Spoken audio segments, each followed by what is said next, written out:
গতকাল আওয়ামী লীগের যে লকডাউন কর্মসূচি, সেই লকডাউন কর্মসূচির অংশ হিসেবে আমরা দেখেছি যে চট্টগ্রামের বিভিন্ন জায়গায় নিষিদ্ধ সংগঠন এবং যুবলীগের যে ঝটিকা মিছিলগুলো হয়েছে তার পরপরই প্রশাসন বিভিন্ন জায়গায় কিন্তু তাদের অভিযান চলমান রেখেছে। এর ধারাবাহিকতায় আজকে গতকাল রাতে চট্টগ্রামের কোতোয়ালি থানা পুলিশ কিন্তু ইতিমধ্যেই কিন্তু গতকাল রাতে চট্টগ্রামের কোতোয়ালি থানা পুলিশ অভিযান চালিয়েছে চট্টগ্রামের বিভিন্ন এলাকায়। আমরা দেখেছি যে পুলিশ মধ্যরাতে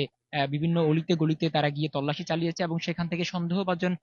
কাউকে দেখলে কিন্তু আটক করা হয়েছে। এখন এই মুহূর্তে চট্টগ্রামের যে সাবেক মেয়র ছিলেন মহিউদ্দিন চৌধুরী এবং সাবেক শিক্ষামন্ত্রী মহিবুল হাসান চৌধুরী নফেল,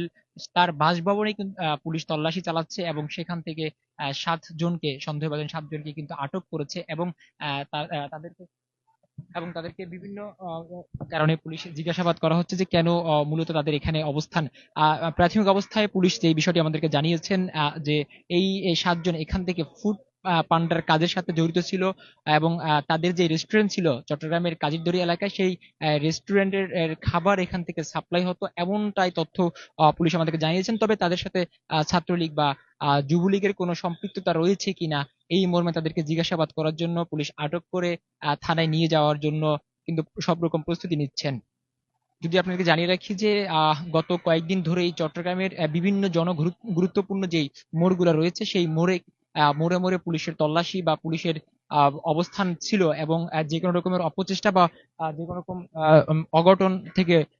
অঘটন রোধ করার জন্য পুলিশের যে উপস্থিতি আমরা দেখেছি চট্টগ্রামের প্রায় সকল জনগুরুত্বপূর্ণ মোড়ে ছিল। বর্তমানে পুলিশের অবস্থান চট্টগ্রামের সাবেক মেয়র মহিউদ্দিন চৌধুরীর বাসভবনে এবং এখানে বাড়িটিতে আজ বেলা 4টা নাগাদ কিন্তু তল্লাশি শুরু করে এবং সেখান থেকে তল্লাশি শেষে সন্দেহভাজন বা জিজ্ঞাসাবাদ করার জন্য 7 জনকে কিন্তু আটক করা হয় এবং তাদেরকে জিজ্ঞাসাবাদ করার জন্য পাঁচলাইশ থানা পুলিশের একটি টিম এসেছে এবং তারা এখান থেকে তাদেরকে নিয়ে যাওয়া হচ্ছে। মূলত পুলিশের কাছে গোপন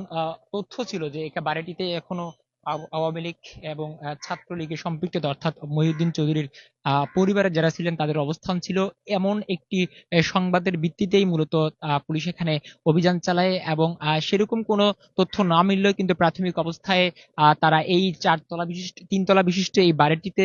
7 জনের অবস্থান পায় এবং এই 7 জন কেনই বা এখানে অবস্থান করছিলেন বা তাদের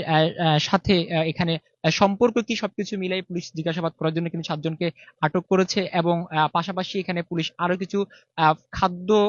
বা ফুড ডেলিভারির সাথে সম্পর্কিত কিছু জিনিসপত্র তারা দেখেছে এবং সেগুলো তারা জব্দ করেছে এবং তাদের পক্ষ থেকে এখনো পর্যন্ত